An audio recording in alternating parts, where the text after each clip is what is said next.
Welcome to Newport Living and Lifestyles. I'm Kristen, and joining us today is Bryan Rafanelli, who wrote a book, and he's on book tour and in Newport now, called A Great Party. And he's, I would say, a premier celebrity event planner. But you do more than weddings. You do nonprofits, corporate, private, consulting, and branding. Yes. So you started in 1996 and have grown to become worldwide. Even though I think I'm only a small company, I guess perhaps I'm not. Well, you now have over 50 people. Yeah, 50 employees, 2 offices, a full office in New York, and a full office in Boston, and then in season down in Palm Beach. Right, and you're from Rhode Island. Yeah, I grew up in Rhode Island, right here in Warwick, Rhode Island, on Love Lane, which I love to. You love to say I Love dine out Lane. on that all the time because it's cool, right? And then anybody in Rhode Island knows Love Lane. So yeah, that's where I grew up. And we just came from a fabulous luncheon where you got the chance to talk about your book at a wonderful ladies' luncheon hosted by Kylie McCullough from the Newport Ladies Book Club. Kylie was incredibly generous, and actually everyone from the book club was amazing, and it got me a chance to tell my story, which is so nice. But we just call it Candy's house. Candy's house, that's right. There is candy actually everywhere. There is candy everywhere, that's right. And we also have to thank Robin Hominoff from Reading with Robin, who connected us both. Yes, and that, a friend, my best girlfriend in the world who still lives here in Rhode Island, actually in Warwick, Rhode Island, she told me about Robin, and the rest is history, and this amazing lunch today, and the book thing tonight, and I get to meet you. Yeah, so what is your favorite thing to do in Newport? You know what? I am that kid who, my sister got married at Rosecliff, my brother got married at Beechwood Mansion, so I get to, kind of push my face through the hedges here, and I really do love that about Newport. Yeah. And I love architecture. I studied architecture, so to see these magnificent homes, like Candy's home. Yes. That is still a real home with apparently the largest private ballroom in Newport. That's what I truly love about Newport. And then, look, I grew up in Rhode Island, so I love the water, I love the sailboats, all of that to me, and the scale of this beautiful, beautiful seaside, village, really. It is, yeah. Is really what I like the most. Mm-hmm. So let's go on to, you have over 100 events annually at this point. That's a lot to deal with, right? It's a lot of partying. It's true. Do you prefer event planner or something more distinguished? I love this question because I hate the title event planner. Not that there's anything wrong with all you event planners out there with that title. I think it's so much more than that. So I often will say event producer, but maybe that that relates a little bit more to movies and film, right? I don't like, when I read this like celebrity event planner like that, I'm not drawn to that. A friend of mine actually who did work for Disney said we should call you an Imagineer. So I tested that out, but that sounds weird too. Did you feel like you needed to wear Mickey ears when you said that? But you know what? I'll accept event planner or event producer. That's fine. All right. Well, Chelsea Clinton wrote your foreword in your book. Yes. Yes. And she's attended numerous events as speaker's attendee and bride. Mm-hmm. And she states, nothing ever felt superfluous or repeated. How do you keep it fresh? Well, look, I have built a business off of this idea that everything should change all the time. The business of party designing or party planning is all make-believe. It only lasts maybe maximum 5 hours, right? So think about that. This house, hopefully, will be here forever. My parties, gone. But they last in here. Well, sure, they're lasting memories forever, but I love that idea that it's really only a short period of time. So then you can create the fairy tale, right? Because the fairy tale does not have to last a hurricane or anything like that. Exactly, yeah. Which you have gone through on one of the weddings that are in your book. Yeah, my Istanbul wedding in my book, and it's fascinating. I hope you all look at this wedding because I think you've got to be kidding me. We did this 5-day event, this magnificent wedding that was built out on a 22,000 square foot platform on the Bosphorus, and we found out 24 hours before that the largest hailstorm at the time in Europe was coming up the Bosphorus and therefore would drown out our wedding. That's a lot to deal with. Now, we can fast forward to the end of the story. It actually didn't rain until 10 o'clock, and by 10 o'clock we had moved everybody inside the palace, They went to the after party, never looked back, never knew that this like crazy thing was going to happen. And the party went so late, so they come out at like 4 or 5 in the morning, and it is downpouring. But after partying from 4 in the afternoon to 4 a.m., nobody cared. No, In fact, I think they liked the idea that they got drenched walking back to the hotel. Yeah, well, there's some really great stories in your book, and it's really fascinating to read. And you're such a nice, authentic, real, kind guy, and it's Thank just you. watching you throughout this whole luncheon has really been a great pleasure. And I think I know the answer to this question because I spent some time with you, but why do repeat clients like Alex Schuster, the Obamas, and countless others keep coming back for more? Well, okay. I love the question because this is a great part of my story. The first state dinner I ever did for Mrs. Obama, I thought was going to be my last state dinner, and I say that with affection, that I had like the luckiest moment to do this amazing party or this amazing state dinner. It was for China. But there's so many incredibly talented people out there in the world, right? So I thought, well, I get chosen for this, and then someone else will get the next one, and that will be this sort of place of honor. But this funny thing happened. So the answer to your question is, just like all of us, we're human. We connect with somebody. We love the service that they provide. They're honest. They have character. The things that you just talked about that you think I offer, and I appreciate that. But it becomes a relationship. So that's why I went to Istanbul and the Hamptons and Tulum, and it's really because my clients bring me there, much like you'd bring your interior designer, your architect, your lawyer. If you trust someone and you love what they're presenting to you, you bring them along. What was the pivotal story or moment that launched you into the next realm?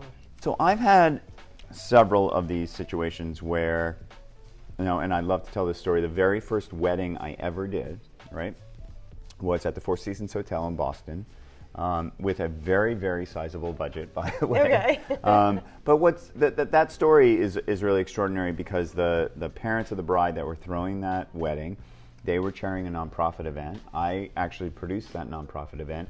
They liked what we did and said, "Oh, we want you to plan our daughter's wedding." And I said, "Well, I'm not a wedding planner." And they're like, "No, you're a wedding planner." And they allowed me, with no experience, to do this wedding. Well, I stepped in it, right? It was this pivotal moment that happened where they were highly regarded in the community. We did this wedding. It went off flawlessly. And by the way, it was because the mother of the bride was so patient with me, right, and teaching me the way of the wedding.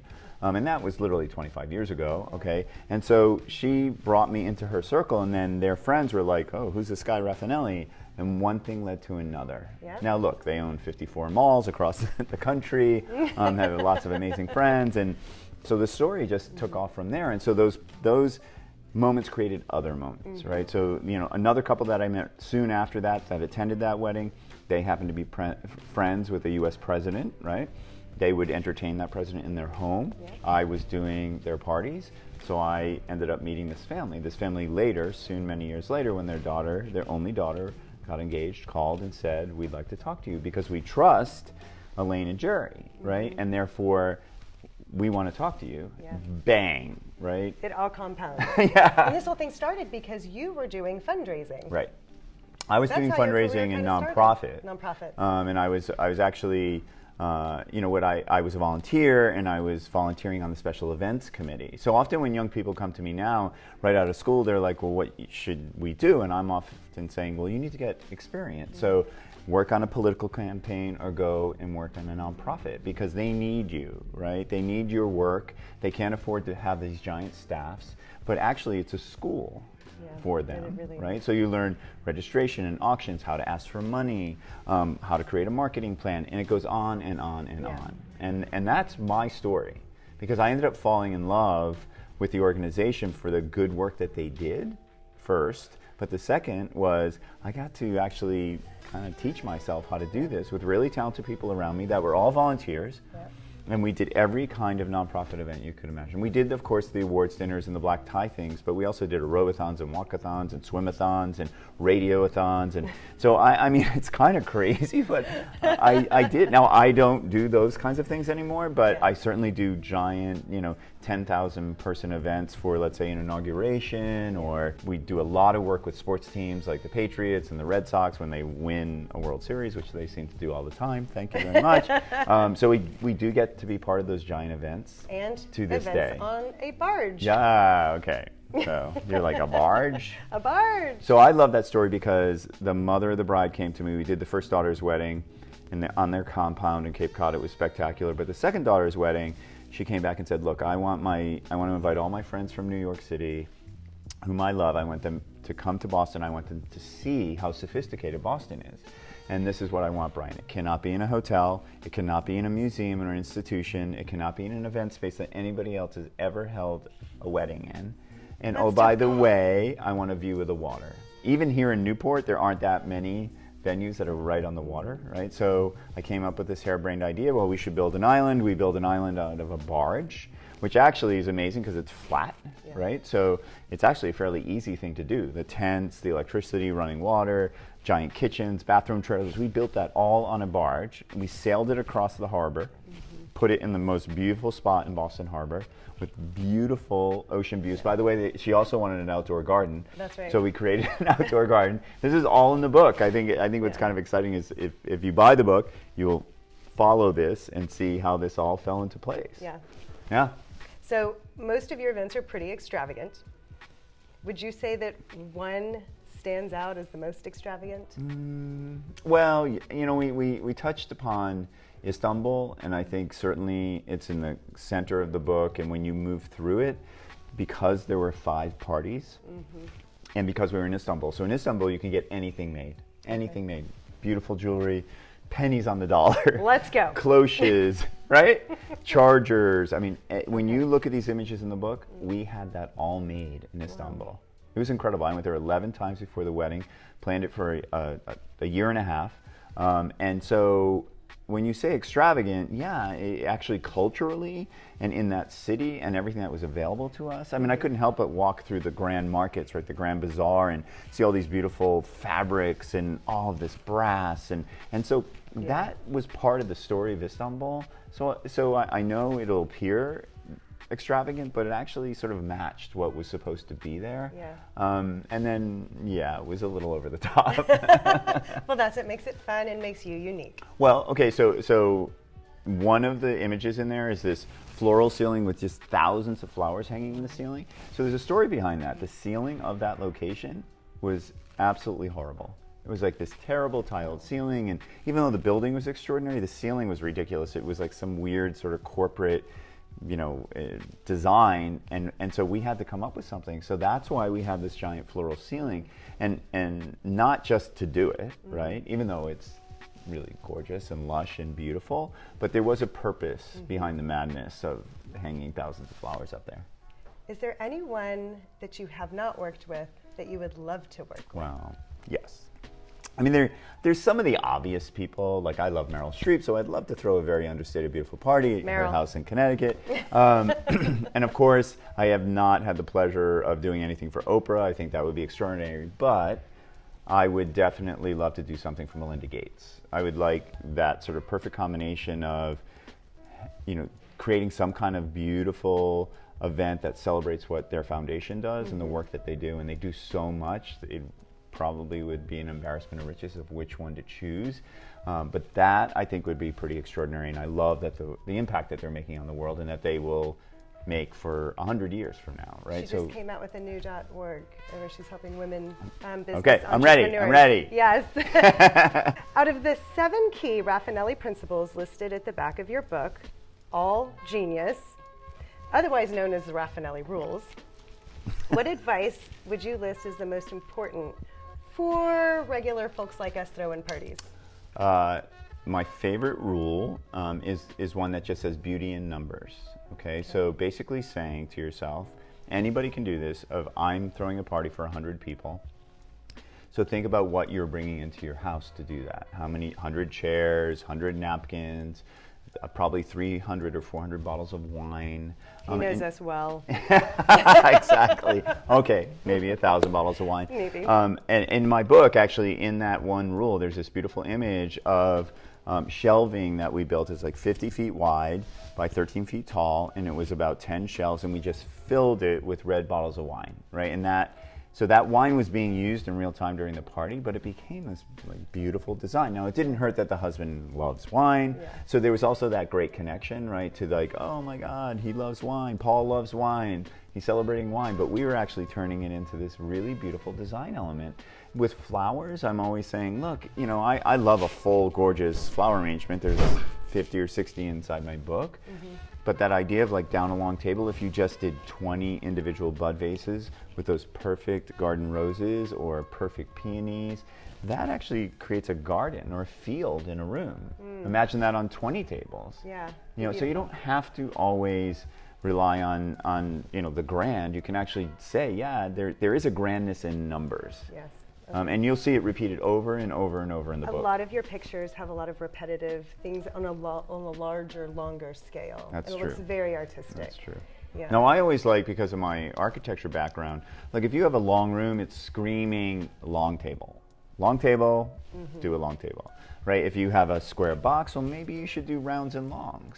Yeah. But that's why you're seeing that in there, of that, even the cover of that swirling table, right? It's really to create this energy that goes through the party. That doesn't really cost anything. Well, the pictures just create this energy level that you just want to keep reading more and learning more. And so I love that.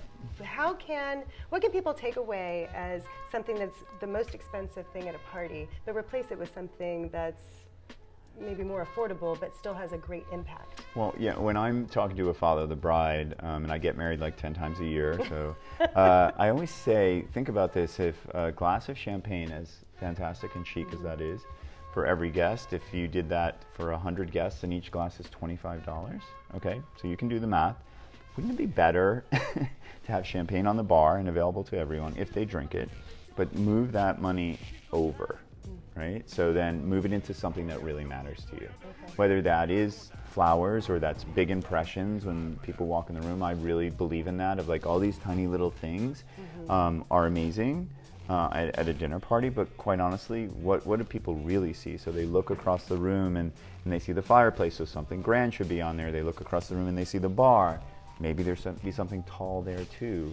And that's one of my rules of shoulders and above, to really think about what does the room feel like when it's full, and therefore maybe you do need to sort of rob from here and bring it up here. All of your parties are known for their personalization. How do you pull that out of your clients? Because every party is so unique to each of them. Well, and it should be. Like, this is your celebration. I often say this is not my wedding, it's not my party. All right, so it's my job to present you, to curate down 20 years of experience, all the amazing choices that are out there. I mean, it's unbelievable what's available in the rental market, what your florist can provide, but you need to curate that down. But with a client, I'm often saying, well, what are you drawn to? Like, I love asking the question of like, what's your favorite party scene in a movie? Okay, and see what they come up with. You know, it's sort of a fun game to play. Like, mine is actually Meet Joe Black with Brad Pitt. I love that movie, but I love the triage and the twinkle lights. I mean, I think it's really great. But The Great Gatsby, right? So with Leonardo DiCaprio, okay, that is going to say something. If you come up with that, and there's exploding confetti everywhere, and champagne bottles squirting everywhere, you probably would like that. So that says something. Yeah. So you can imagine what your party's supposed to be. I'd love to say, okay, how do you want to feel the morning after your party? Like, what do you want to remember? Do you want to remember that it was kind and intimate and sweet? Well, it should be in a small room and everything should be cozy with lots of candlelight. No, I want it to be like banging over the top. Well, yeah, we need to put some confetti guns in the ceiling. We need a killer DJ. We need lots of color to create excitement. Confetti guns. Confetti guns, huge. There's actually this big, giant image in the center of the book of confetti falling all over. This was in Istanbul. It was the after party. It was after the rain. And I'm like, I always point to the image to my friends. I'm like, see that? That's me.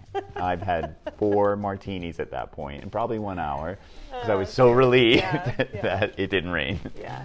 Do you have a failing forward moment in so your career? Describe that failing forward means something happened and therefore I became better from it. Almost every event. Yeah. No, this is true. I do have a failing forward moment, and I know my team does. That's what we learn from, right? So experience is life's best teacher. Yeah. So that wedding cake that was 6 feet tall, that was kind of ridiculous to begin with, that was leaning, and we actually had the bride and groom have to come over and cut the cake before first course because we were so afraid that the cake was going to, well, so we learned from that. Yeah. My own sister's wedding here in Newport at Rosecliff Mansion, I had this crazy idea, I don't know why, we had a wedding cake on every table. Right? No, this is like literally my first or second wedding. Okay. I don't know where that idea came from, but my mother loves more. So 40 cakes lined in the back. It's like one of my favorite images in my sister's wedding album. Of you saw all the cakes lined up. And so the waiters pick up the cake, because I wanted the trays on their shoulders, right? So up goes this beautiful cake, icing on the cake, beautiful Rhode Island baker, goes up on the shoulder. First one, boop, right over, hits the floor. Second one, boop, right over. This is all in back. Oh. So now the caterer comes to me, he's like, Bryan, come on, like we'll have them hold them here. I'm like, no, because I always had this image of like, okay, so failing forward. Yeah. Never do this. Okay, I won't do that. But at the same time, there is the photograph of them holding in front of their chests, which is good because so they're not all skinny. So they're all holding these cakes, and it was still amazing. But those are things that inside my business, we talk about them in real time now. We have a hashtag that you send what you would do different, right? And so that all gets populated within the company. And so the next week when we do a debrief, we can sort of go through, and it's not to tear the event down, it's just to say these are really best practices that we could learn. And I think, look, at home you must be doing this, whether it's, Christmas after Christmas or whatever, birthday after birthday, you learn, different things to do. And I've had one in the White House. So at the Italian state dinner, at the last moment, the last dinner for the Obamas, the state dinner for Italy, the room is set, the press corps is coming in, and I look, and the candle in front of the president's table on a candelabra was tipping, and it was tipping into a glass sleeve that was over it, and it started to create a burn mark. So now, I wasn't afraid that it was going to fall over, but the photographs from all the press is shooting this way, they would see this crooked candle. So I turned to the usher of the White House, and I said, hey, Daniel, let's correct this. He's like, okay, are you ready? Now, all the guests are coming down.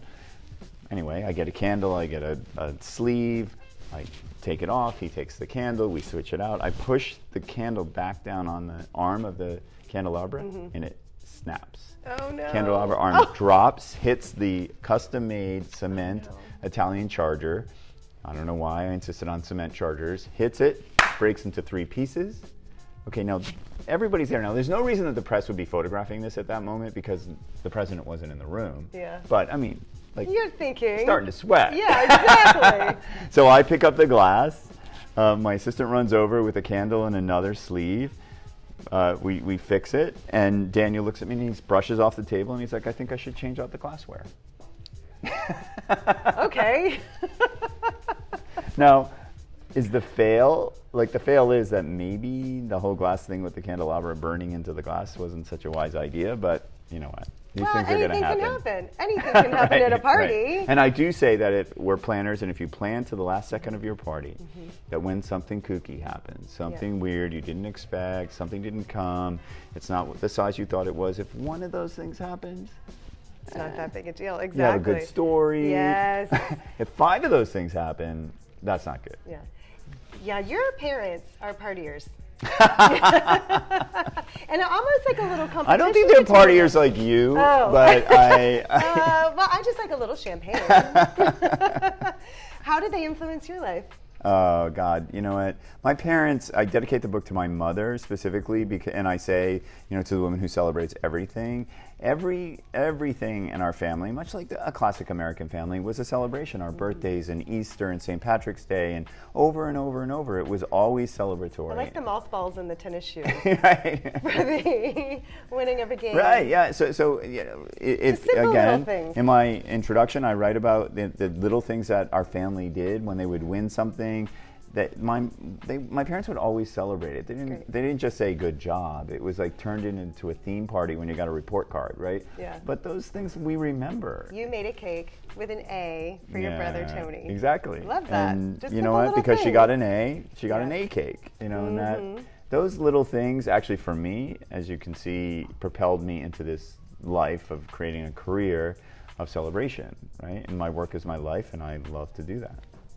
So everybody wants to know, what your life was like when Everybody, you you all want to know? started. Were you in a one-bedroom apartment eating ramen noodles? What was your life like when you first started your career? So I'm one of those, like, I don't know. All I'm going to say is this, is that in the first part of my life, and sometimes I think it was the best part of my life, I did like everything. I went everywhere. I never thought about the risk factor or the what if something terrible would happen. Now, when I first got into the business, it's probably why I was $30,000 in debt really fast. But I was really living the life I imagined. Great. Right, and that was important. When I look back on it now, I took all that risk. Yeah, maybe I was spending a little bit too much money on that triplex apartment that I really couldn't afford, but I threw pretty great parties in that apartment. Gotta get better So think somehow. about that, right? But all my, I would invite my clients, I would invite my friends in the business, and we'd throw these grand parties, and so they were like, oh, okay, so this guy's onto something, and so there was a connection there, but I was always living a little on the edge. Yeah. And I think that's okay. Well, knowing your history with parties and planning, what is the secret recovery cure? A hangover Everybody cure? has one. Don't drink. Don't get started. Look, I have this funny game that I play, and I love playing it with my, I have lots of nieces and nephews who love, to stay over. I'm a good uncle. But if they come home a little tipsy, or we both do, I line up 8 glasses of water on the kitchen counter. Mm-hmm. And I'm like, we are going through every one of these. They're called water shots. These are tall boys, by the way. Yes, exactly. None of these, like, that's what I call them. I'm like, everybody's got to do a water shot. So my godson Jack always would be like, oh, Uncle Bryan, come on. Because he would, like, get to, like, 3.5, and I'm like, nope. You got it. You got to finish them off. You got to finish them. You're going to feel so much better tomorrow. One last question. What is your signature dance move? All right, we got to clear the furniture out. We might have to clear the furniture out. All right. Now, this is when you know I'm having a really good time at a party. I'm a jumper. Yeah. So I start to jump, right?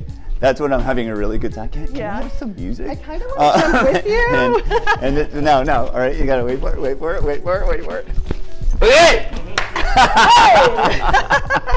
That's awesome. Thank you for dancing with me, and I hope that we can have a glass of champagne later on after Just your one? event at Redwood.